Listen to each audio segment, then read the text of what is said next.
তারা তাদের নামের আগে ডাক্তার লাগাতে চাচ্ছে। তাহলে তো সেটা শুধুমাত্র আমাদের ডাক্তার সমাজের জন্য না, আমাদের জনগণের জন্য সেটা অত্যন্ত ঝুঁকিপূর্ণ। তাদের জায়গা থেকে তাদের জন্য যৌক্তিক না। বাংলাদেশের ডাক্তাররা এতটাই অবহেলিত, আমাদের আসলে বলতে গেলে এখন দেয়ালে পিঠ থেকে গেছে। আমাদের ডিএমএফ আর মেডসের বিরুদ্ধে আন্দোলনের কারণটা হলো আমাদের আইডেন্টিটি ক্রাইসিস। তারা তাদের নামের আগে ডাক্তার লাগাতে চাচ্ছে, তারা আরও অনেক ধরনের সুযোগ সুবিধা ভোগ করতে যাচ্ছে।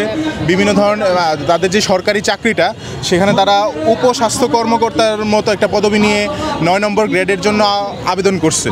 এই সকল কিছু দেখা যাচ্ছে যে যেটা যৌক্তিক না, যেটা তাদের জায়গা থেকে তাদের জন্য যৌক্তিক না, এবং আমাদের জন্য বলতে গেলে এক প্রকার মানহানির বিষয়।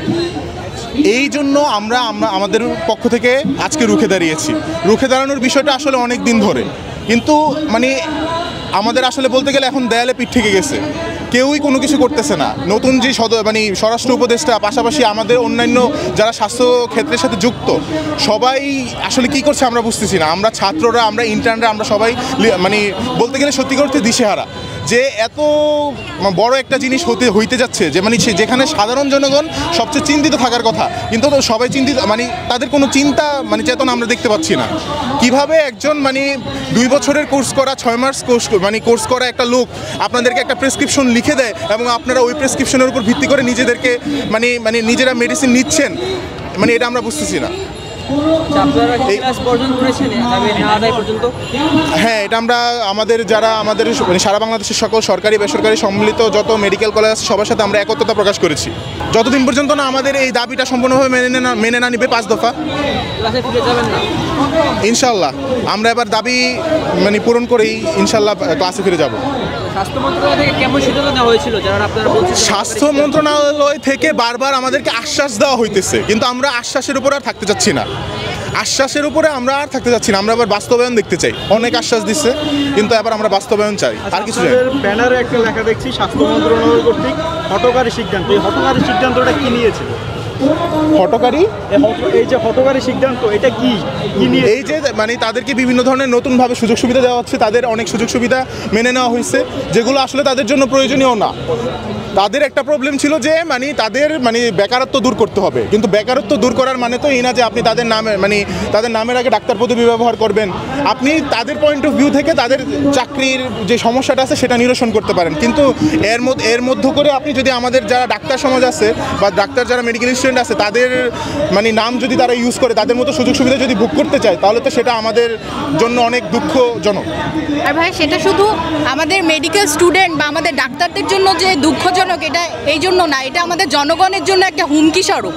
তারা যদি তাদের দাবি যে ডাক্তাররা অনেক বেশি ভিজিটে রোগী দেখে, তারা যদি 500-600 টাকা কম ভিজিটে রোগী দেখে ভুল চিকিৎসা করে, সেটা কি জনগণের জন্য হুমকি স্বরূপ না?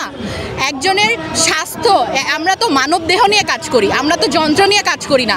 আমাদের মানব দেহের যে কোনো কিছু যদি নষ্ট হয়ে যায়, সেইটা ফিক্সড করা, সেটা সারিয়ে তোলা আমাদের কাজ।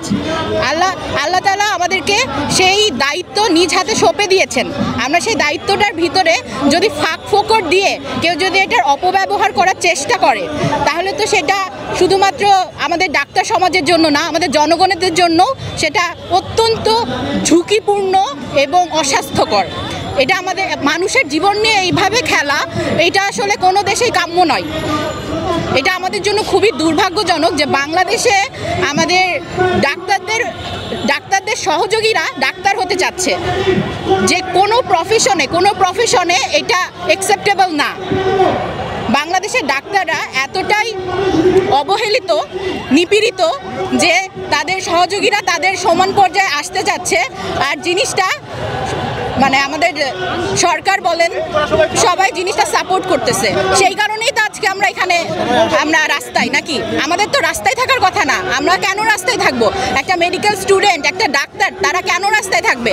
প্রায় সময় দেখা যায় যে ডাক্তারদের যে অধিকারগুলা তারা বাস্তবায়নে বাস্তবায়ন করতে পারে না? কেন পারে না? আমরা কি এই দেশের সিটিজেন না? ডাক্তারি কি একটা নোবেল প্রফেশন না?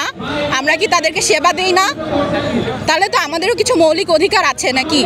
আমরা কি আমাদের মৌলিক অধিকারের জন্য, এগুলো আমাদের মৌলিক অধিকারের জন্য যদি লড়াই করা লাগে, এভাবে রাস্তার উপর রাস্তায় বসে থাকা লাগে, তাহলে তো এটা তো ভাইয়া আমাদের দেশের ব্যর্থতা, আমাদের দেশের জনগণের ব্যর্থতা, আমাদের সরকারের ব্যর্থতা আসলে।